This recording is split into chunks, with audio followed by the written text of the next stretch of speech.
telespectadores da Rede Vida de Televisão e do programa Páginas Difíceis da Bíblia. Estamos agora no tempo pascal e eu gostaria de retomar com a Regina e o Ailton aquela questão da historicidade dos evangelhos. Eu acredito que muita gente se tenha servido do programa da semana passada, embora fosse Sexta-feira Santa, e são dois programas aqui que merecem ser gravados e permanecer para que não haja nenhuma dúvida, não é? E nenhum católico. Agora, tem gente, sabe, que afirma que não se deveria falar isto aqui em público. Escutem.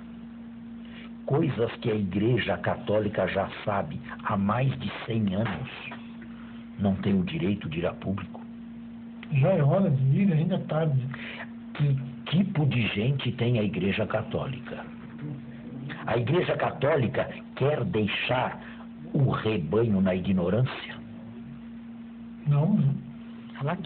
Mas alguns querem, alguns preferem que sim, porque senão assusta. Não, a Igreja Católica não tem que deixar ninguém na ignorância, porque a ignorância não é boa, a ignorância não é um sacramento, a ignorância não é querida por Deus e não faz parte da dignidade humana. A Igreja Católica tem que tratar a todos com seriedade. Agora, eu estou tratando aqui com um problema que domino e sou capaz de explicar. Este problema, esse assunto pode aparecer numa revista semanal aí. Se o católico não tiver munição, como é que ele se encontra? Como é que vai discutir isso no seu ambiente de trabalho? Não. Existem essas revistas que não tem nada de científico. Bom, eu não vou dizer o nome, porque, né? Mas o telespectador conhece. São revistas mensais, semanais, quinzenais, que não tem nada de científico. Mas de vez em quando tem uns artigos assim bombásticos. Foram descobertos. O Vaticano encobre. Gente, se os católicos não são esclarecidos, quem é que pode proibir um falso jornalista de escrever bobagens em revistas assim? O que eles querem? É ibope, escândalo, atrapalhar ou então assustar novidadeiros. Agora, são pessoas capacitadas para escrever isso? Não. São pessoas que estudaram exegese alguma vez na vida? Não. Frequentaram que universidade? Escreveram que livros sobre isso? Qual é a crítica internacional que receberam? Nada. Mas isso acontece também em programas de televisão, sabe? Acontece. Portanto, eu me sinto não só livre, mas na obrigação de um programa deste para esclarecer o católico fiel que tem que ser culto, porque senão ele depara com essas coisas e ninguém hoje pode proibir ninguém de escrever o que quer. E tomam isso como verdade? E ficam completamente desorientados. Então é bom que saibam que existem padres católicos que conhecem todas essas coisas, que não têm medo de falar disso aí, mas é capaz de colocar os pontos nos is. É evidente, voltando aqui, que houve progresso. É evidente. Se não tivesse havido nenhum progresso, poderia o Evangelho trazer cristologia? Não. Alguém descobriu que Jesus era Deus enquanto ele ainda vivia? Também não. Alguém alguma vez fez genuflexão na frente de Jesus? Também não. Alguma vez alguém incensou Jesus, como nós incensamos o Santíssimo hoje? Não. Como é que... Então, o Evangelho não fala sobre isso? Fala. Então, o Evangelho tem progresso. Tem não só progresso cristológico, mas progresso teológico e eclesiológico. No tempo de Jesus havia igreja? Também não. Não, mas aqui há. O capítulo 18 de Mateus. Mas não a igreja. O capítulo 18 de Mateus é um discurso eclesial. Mas não havia igreja ainda. Percebe como houve e tem que haver progresso? Agora, se o primeiro evangelho foi escrito por Marcos, que nunca foi testemunha ocular, e nem Mateus e Lucas, por quê? Por um motivo muito simples. Se eles tivessem sido testemunhas oculares, para que copiar Marcos, que não é uma fonte de primeira água? Mas ele podia não ter sido testemunho ocular, mas ter conhecido alguém que foi. Ah, bom, isso é outra coisa. Eu estou falando de testemunhas oculares, que conheceram Jesus, que viram Jesus em vida. Nem Lucas, nem Mateus, porque os dois copiam Marcos. Portanto, esse Mateus aqui não é o Mateus dos 12 lá. É um outro. É um judeu cristão de segunda geração. Copia Marcos. Se fosse a companheiro de Jesus, teria um arsenal próprio. Não precisaria copiar Marcos, que não foi. Agora, Marcos, o primeiro evangelista, já teve progresso? Teve. Teve toda a tradição oral de 40 anos antes dele. Entre os anos 30 e 70 não houve nenhum evangelho escrito. Portanto, houve 40 anos de progresso, de conhecimento mais profundo de Cristo e de Deus. Certo? E isto tudo vem parar pela primeira vez em Marcos. Agora, se aceitamos que houve progresso, também, por outro lado, devemos dizer que Marcos não falsificou. E aqueles que, do lado de lá, os ultraliberais, que dizem que falsificaram, ou pelo menos escreveram à vontade, sem nenhuma crítica, à vontade, o que a imaginação, a fantasia lhes prescrevia. Bem, se isso fosse verdade para Marcos, nós deveríamos dizer que Marcos, dentre todos os literatas de todos os tempos, foi o mais genial. De todos os tempos, desde o século I até hoje, o mais genial. Teve a capacidade de transformar um homem vulgar num Jesus que atrai até hoje bilhões de pessoas. Podemos dizer isso de Marcos? O maior gênio de todos? Claro que não. Claro que não. Marcos não foi o maior gênio de todos os tempos. Até porque ele também teve uma crítica, que foi a autocrítica dele, claro. Ele pode não ter tido uma crítica externa, mas a crítica dele ele colocou aqui no evangelho dele. É verdade. Mas não foi. Marcos escreve um grego quase infantil. Marcos não tinha esta capacidade. Teria então tido a capacidade de transformar um Zé Ninguém na figura mais querida de toda a humanidade. E isso no curto espaço de 40 anos. Não se pode aceitar uma coisa dessa, mas isso seria a conclusão para se tirar do lado de lá, dos ultraliberais. Agora, também não se constrói apenas com críticas, né? Nós temos que mostrar como é que, a partir de um texto com progresso, como é que se pode tocar os anos 20. Isto aqui foi desenvolvido a partir dos discípulos, dos alunos de Bultmann, na segunda metade do século XX, século passado. Ernest Käsemann e outros mais.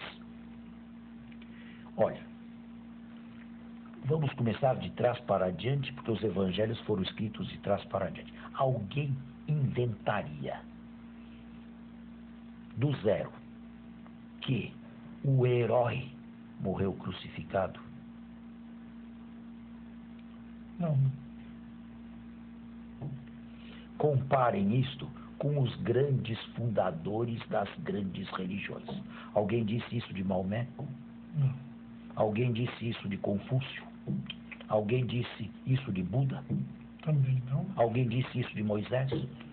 Só Jesus morre miseravelmente numa cruz, Mas a maior abandonado façanha de dele, todos. mas a maior façanha mesmo dele foi depois de ter morrido miseravelmente, ter ressuscitado. Pois é, mas quem é que aceita a ressurreição? Esses liberais todos não aceitam.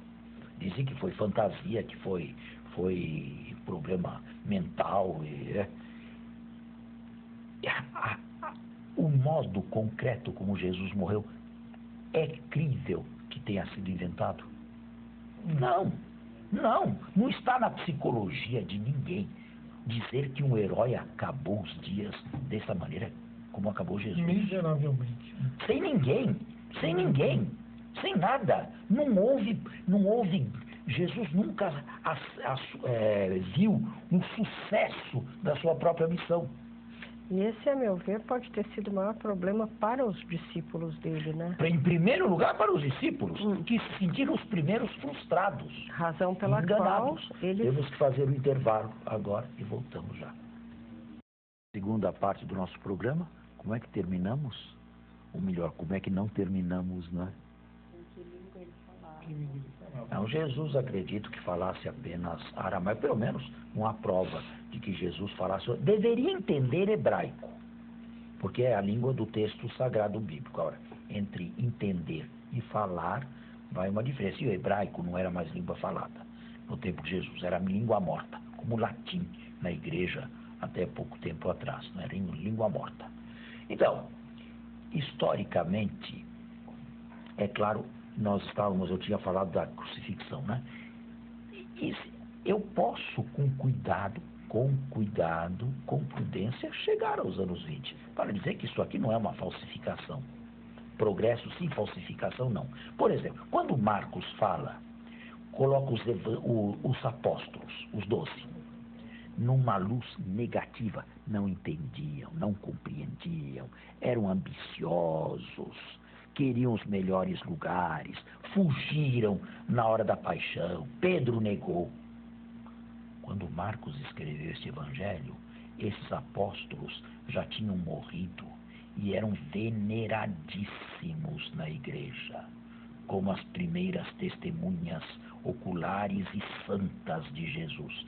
Quem iria inventar uma coisa dessas de Pedro, que já tinha dado glória a Deus, morrendo mártir no circo do Vaticano, na época de Nero? Quem iria inventar uma coisa dessas, se não fosse verdade? O que mais? Quem iria inventar que Jesus foi batizado por João? Foi uma questão esta que deu dor de cabeça à igreja desde o início. Como explicar que o justo por excelência se tenha submetido a um batismo de penitência na remissão dos pecados, como era o batismo pregado por João? As cidades que são mencionadas aqui, os vilarejos realmente existiram. Quem vai à Terra Santa ainda hoje, encontra Nazaré, encontra Cafarnaum, encontra Judéia, encontra Jerusalém, encontra Cesareia. Está aí. O lago de Genezaré existe até hoje. Aquela geografia não mudou. Ninguém iria inventar que Pedro era um pescador. Pedro era pescador mesmo. Agora, vejam. Marcos, como é que diz que Jesus olhou para Pedro? Fala assim em 2 linhas. Passando pelo lago de Genezaré, viu 2 homens, Simão e seu irmão André. Estavam lá com as redes. Ele os chamou e disse: vinde após mim, farei de vós pescadores de homens. Eles, deixando tudo, o seguiram. Quantas linhas? 2, 3. Vamos ser mais generosos. 3. Foi assim que Pedro e André historicamente se envolveram com Jesus? Foi assim num piscar de olhos? Possivelmente não, né? Claro que não. Claro que não, né? Claro que não. Então, significa que essas 3 linhas são falsas? Também não. Estão romanceadas. Né? Também não. Elas são teologizadas. Elas são o ponto final, o último momento de um envolvimento grande, psicológico, espiritual de Pedro com Jesus, que nunca saberemos como foi. Já São João Crisóstomo, na Antiguidade, século IV, V, falava isto: os evangelistas amam a brevidade. Então, com critérios, com cuidado, se pode tocar os anos 20. Agora, o texto já se ressente, não só dos anos 20, mas também, e muito, quem sabe mais até, da pregação oral dos anos 30 aos anos 70. Sem que tenha havido falsificação, não é? Teve progresso. E, portanto, esta é a figura do Jesus real. É aquele Jesus que continua a atrair hoje milhões, como atraiu no passado. É esta figura que o Espírito Santo quis deixar a nós. Os evangelistas foram biógrafos de Jesus? Claro que não. Uma biografia que só contenha 1/10 da vida, a isto se dá o nome de biografia? Não dá, né? Mas era muito difícil naquela época que não existia escrita, mas os escribas escreviam. Havia. Alguns historiadores romanos da época do primeiro século escreveram as vidas dos Césares. Suetônio, por exemplo, escreveu a vida dos 12 Césares. É claro também que um historiador do século I não tem os cânones do historiador do século XX ou XXI. Então, Lucas, para citar um historiador da antiguidade, deve ser entendido como entendo um Tácito, um Tito Livio, um César, Júlio César. Os cânones da historiografia antiga não são os mesmos da historiografia contemporânea. Portanto, Lucas está mais ao lado desses romanos aí, mais próximo desses romanos, do que de um historiador de hoje. Deixa, um historiador de hoje fala tudo e não quer deixar nada. E existem notas de rodapé que vão meia página ou mais, porque querem comprovar tudo o que dizem. Não é o caso disto aqui. Só aos poucos isso também vai se comprovando. Com os achados, com os manuscritos, com uma série de coisas, ele também vai se transformando no rodapé. Não se tem mais nenhum achado. Não se tem mais nenhum achado, nenhum manuscrito. Os últimos escritos achados foram os de Qumran, em 47, mas diretamente não tem nada com o Novo Testamento. Não cita o Novo Testamento em nenhum livro diretamente. Qumran é muito importante para influxos indiretos, não diretos. Hoje não existe mais nada. No primeiro século, só quem escreveu a respeito de Jesus foram os evangelistas. Bem, a partir do segundo e terceiro século tem, mas dependem literariamente desses evangelistas aqui. Portanto, não são testemunhos históricos independentes.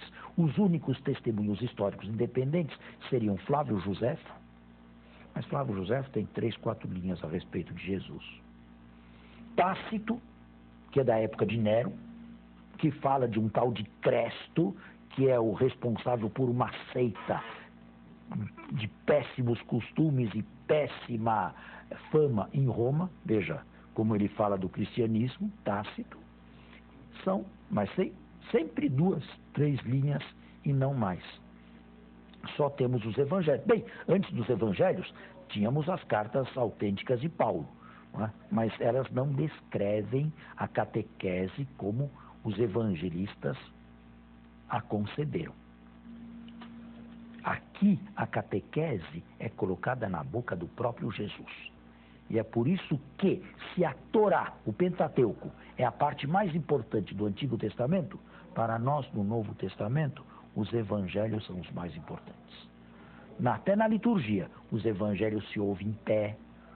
O evangelho só quem proclama é o padre ou o diácono, é incensado, tem velas, é beijado, se abençoa com o livro dos evangelhos, não com o resto do Novo Testamento e menos ainda do Antigo Testamento.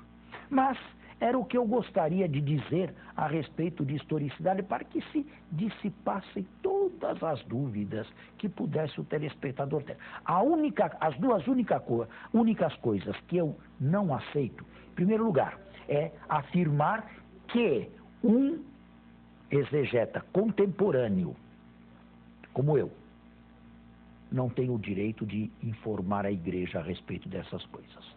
Elas devem ficar escondidas, elas devem ser secretas e só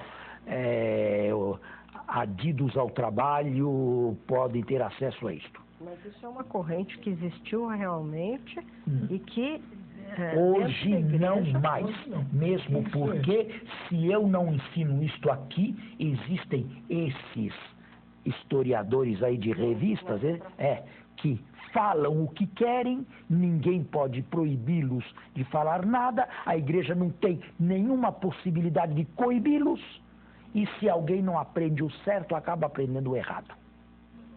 Agora, essas pessoas aí têm capacidade para falar disto? Que línguas bíblicas eles conhecem? São capazes de ler o texto no grego? São capazes de ler o texto no hebraico? São capazes de ler os comentários que foram feitos em grego e em latim no passado? Que tese de doutoramento fizeram? Essas perguntas não se fazem, lamentavelmente. Isso é uma coisa que eu não aceito, mas também há outra coisa que eu não aceito. Gente que, irresponsavelmente, sem saber explicar como, vai dizer, isto aqui não foi o Jesus histórico. Isso também não aceito. A isto se dá o nome de irresponsabilidade bíblica. Existem esses também. Existem. As duas coisas eu rejeito. O quadro de Jesus... Ficaria faltando, para eu completar aqui, os milagres de Jesus. Aqui é uma questão um pouco delicada. Eu tenho 1 minuto, mas vou falar. Os liberais, racionalistas, é claro que não aceitam nenhum. Ou foram inventados ou foram mal escritos. Se interpretou mal aquilo. Agora, isto que eles dizem, eles não podem provar. Nenhum exegeta que não seja racionalista diz que Jesus não realizou milagre algum. Realizou sim, curas e exorcismos. Agora, eles dizem que não, só que eles não podem provar, porque um universal negativo, não existem milagres. Isto aqui é um universal negativo. É muito difícil de ser comprovado. Em segundo lugar, é um postulado, não há provas. E é um postulado de acordo com a ideologia racionalista.